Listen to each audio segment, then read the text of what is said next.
Kristine Bellino. Kristine, good morning. Good morning. Great to I miss you all so much. Great to hear Good your morning, voice. Kristine. Stop, Kristine. So- I'm sure you missed the snow, too. Well, that no. Have you had a little snow there, though, this year? We got some cold spells to the south this year where, like a little dusting. Yeah, we had a dusting, but certainly, I mean, I haven't worn a winter coat this year at all. And I know you guys know that I was always cold, even in the studio. Mm-hmm. So Yeah. the fact that I haven't worn a winter coat says a lot. So, Kristine, what do you make of all of this? The first couple of weeks, the first month, really, of the presidency seems to be just unbelievably eventful, to say the least. It has, and talk about missing you guys. This is a terrible time to not be in that studio, because what a great time to be in talk radio now, because there's so much to talk about. Yeah. And what's your take? And also, you're talking about upstate New York, which is far more moderate and more conservative than people think when it comes to New York, because they think of New York City. But when you talk conservative, it is different in Mississippi, a little different. It is different, and for that I'm extremely grateful for having the opportunity to be here, because you do look at the world through a different lens, or you have the ability to look at the world through a different lens.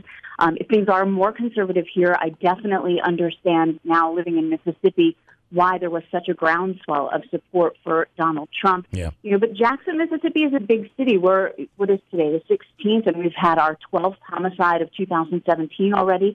So, this is a big city. The thoughts here are more conservative. I will say that the one good thing about the Trump presidency is that everyone right now knows who the president is, just about. I mean, you really have to be living under a rock, right, in a desert someplace to not know who the president is.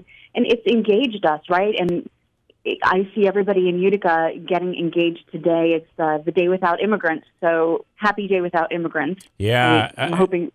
I got to tell you, it is listen, one of the things we've always talked about is the refugees and the immigrants here in Utica and the refugee center, and how they've accomplished really great things for the city. Originally built the city to what we know it today back in the early 1900s, and then of course what's going on today. But there are struggles, and names you'll remember: Jim Zecca, Tim Trent, two guys that are out there saying, we can't afford this, we can't take care of our own.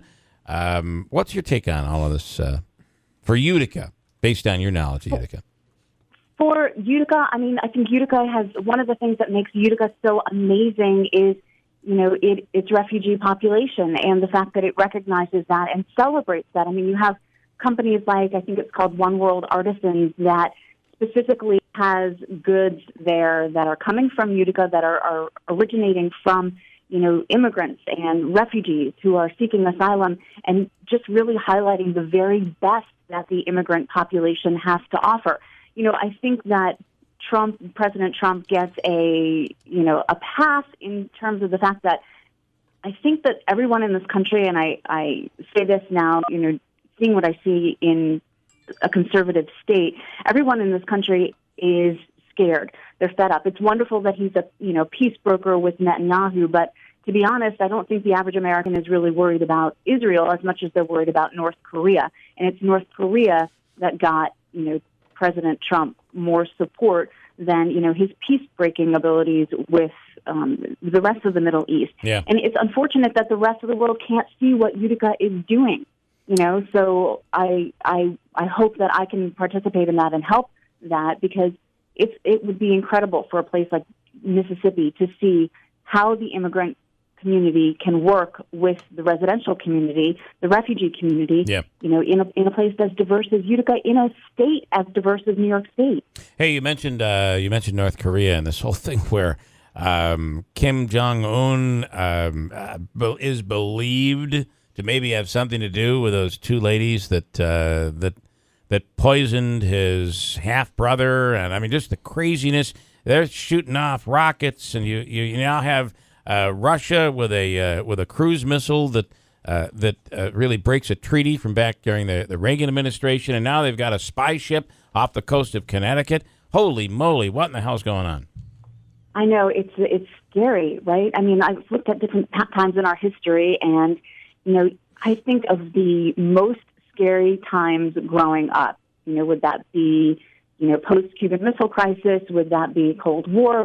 And nothing compares to what is going on now. I mean, it's a great time to be in politics. It's a great time for people like the Cory Bookers of the world. It's a great time for the Richard Hannas of the world, who I don't consider to be, your traditional politician. Yeah. I was happy to see that he's actually considering a gubernatorial run. Yeah, he's at the beginning. It didn't seem like that was going anywhere, but he's not denying that could be a possibility. So, really interesting. Yeah. It was funny I saw some of the pictures that were posted from one of the protests that happened in Utica, I think near the Soldiers and Sailors Monument over there, and people were holding up signs, "What would Hannah do?" And I thought that was very, very, very What would Hannah do? That's funny. What would Hannah do? Right. Here it's what would Jesus do, but there it's what would Hannah do. Right. That is funny. What would Jesus do? So, Kristine, I know that you were always one of the big issues that was hit close to home for you was the national anthem, and I'm curious I don't believe we were able to talk with you about the whole Colin Kaepernick protest and stuff like that. What were your thoughts on that? Well, obviously, I can't give my opinion on that, but Ruth Bader Ginsburg said, things changed. Were you trying? You were trying to bait me. Although that might be changing soon. Ruth Bader Ginsburg had made a comment, just saying that, I think it was she who said this, that this whole thing is just stupid. And, as someone who has fought for my country and fought for the rights of those to protest certain things in our country, I think that there are far bigger things for us to worry about right now than the national anthem. And I think it's ironic that everyone who is protesting the national anthem is protected by the freedoms that the national anthem and the Pledge of Allegiance and all of those other patriotic symbols that for which many people hold disdain, protect them and cover them. And people use the flag as a shield when it's convenient to do so without being ready to stand up and support it. I wish he would have done something else to do his protest. And I understand he's on a mission. I get that, but not kneeling during the national anthem is just so disrespectful to the people that have fought and died for this country, and just those that have fought for the country. And it goes back a long time. I mean, it's just to me terrible. Manaski. Absolutely. I was just going to say, Chris, I was thinking of you last night, actually, and Francesca, too. I was actually at the Comets game, and I was in the hallway walking to my seat during the anthem, and I stopped. It was on the TV, the anthem, and obviously they were singing it live in the Aud, but I had to stop. They stopped serving at that point. All the bartenders and everybody stops when the national anthem plays. I didn't. I guess I didn't really? catch that. And that Kristine did. That was Kristine's mission, if you remember. Yep. Oh yeah, That's and wonderful. so it was, that actually happened. Yeah. Well, Manaski, thank you for honoring that. That's wonderful. At the very least, I know they do in the Zetlin room. Oh yeah. Yeah. It's I'm just saying. It's pretty cool. So it is. All right, Kristine. Very interesting, and we'll try to do this more regularly, and because there's just so much to talk about every single day. It is crazy out there right now. It is crazy. Yeah. Kristine Bellino, thanks so much for coming on. Enjoy your day in Mississippi. Stay warm, and I miss you all, and take care, Utica. All right, we miss you too. Do you have an accent before you go? Have you acquired some of an accent that you're hiding from us while you're on the phone? Absolutely not. And the ironic thing is that I have stopped saying y'all.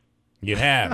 Yeah. Weird. Because it sounds so awful here. Weird. I got to tell you, we're all saying it now. It's crazy. It's the weirdest thing. All right, Kristine, enjoy your day. Thank you so much. You too. Bye-bye. Kristine Bellino.